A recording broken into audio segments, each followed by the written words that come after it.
Hey everyone, welcome to Sax Spy, where I uncovered the best vintage and modern saxophone gear, Vinty and Minty.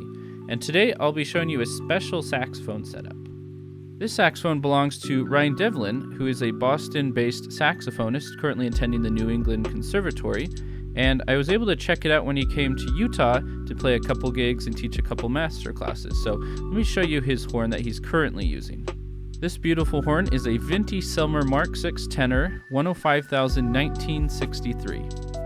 This horn has most of its original amber lacquer, maybe about 85 to 90%, and around the bell logo stamp you can see some practice spots. Those are the blue and green verdigris areas where spit has dripped off while practicing. This horn is American engraved, and you can see this beautiful floral design start by the bell logo stamp and go all the way down the bell until it hits the bell bow brace, which has the Mark 6 engraved on it. On the reverse side of the saxophone, you can see some lacquer wear, particularly where the pants might rub against it, and some more by the neck strap. And in both cases, you can see the beautifully aged brass underneath, a little bit of scratching, and it gives some really nice character to it. So after Ryan bought this Mark 6, he had it overhauled by Jack Tyler at the Boston Sax Shop, and then he told me that he takes it in frequently to get it tuned up. And when I had the chance to play, it had some really nice, snappy key work. It sealed really well. It was a beautiful horn to both play, and the sound that came out of it was also very beautiful. So if you want to know more about the Mark 6 in general, I linked a video down in the description where I talked about it and how it compares to the Mark 7 that came after it. Next up is the rest of the setup, which comes from the Boston Sax Shop, as Ryan is a BSS ambassador. As a disclosure, this isn't a sponsored video about the Boston Sax Shop, but I do have an affiliate code. You can get 10% off any Boston Sax Shop products with my code SAXBYBSS. I'll link that down below. So this neck here is the second edition of the Heritage with a stippled silver plate finish. If you want to learn more about the first version of that, you can check out the podcast that Jack did with Saxophone Academy's Wally Wallace. I linked that down in the description below as well. This neck is relatively new. He used to play on the standard silver version, but I think a lot of the plating tended to wear off with his intense playing and traveling and all that good stuff.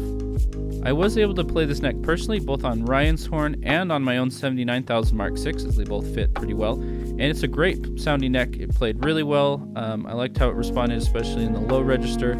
It kind of felt like a mixture between my silver Heritage neck and my brass neck, but I'll do another video some other time on those necks specifically.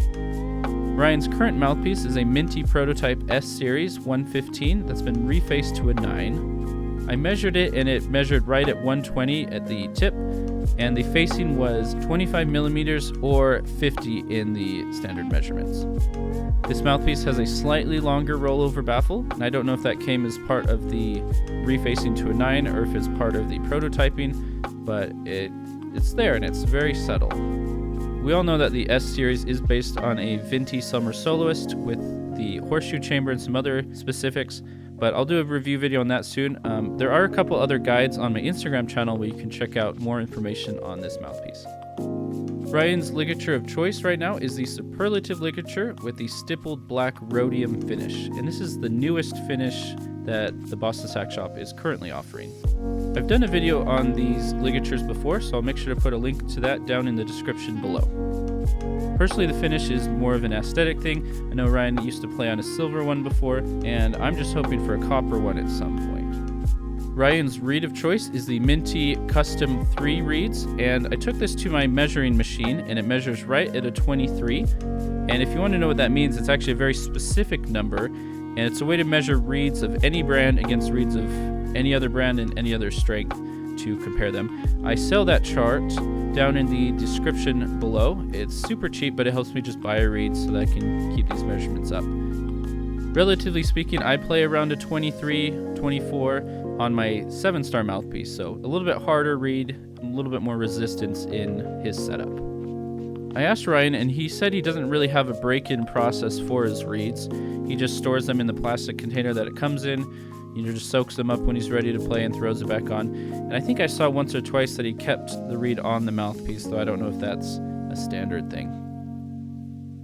I originally forgot to include this, but I thought it was important to talk about the neck strap that Ryan's using. Currently, he has the Newberry Street Deluxe neck strap, which is kind of a traditional neck strap, but what sets it apart is this bar that goes across that keeps the 2 strings of the neck strap away from your neck.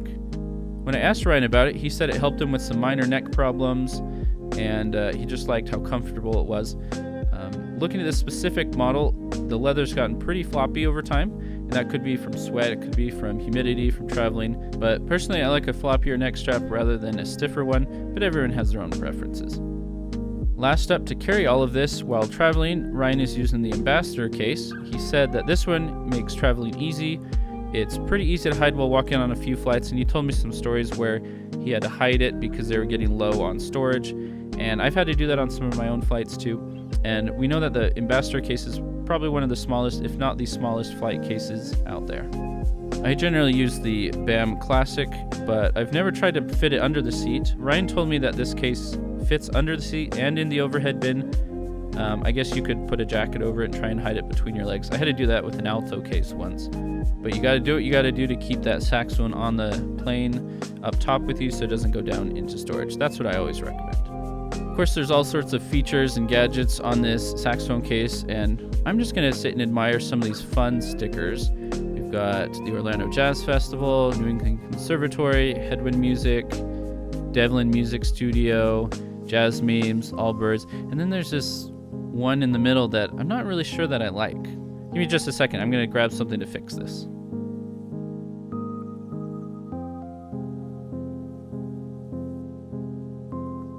Now there we go, that's much better. Now it's a case that you can be seen walking around with in public.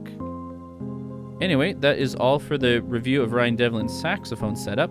If there's someone's setup who you want me to review next, let me know down in the comments below. So make sure that you like this video, subscribe, and thank you so much. And as always, keep an eye out for all things Vinty and Minty.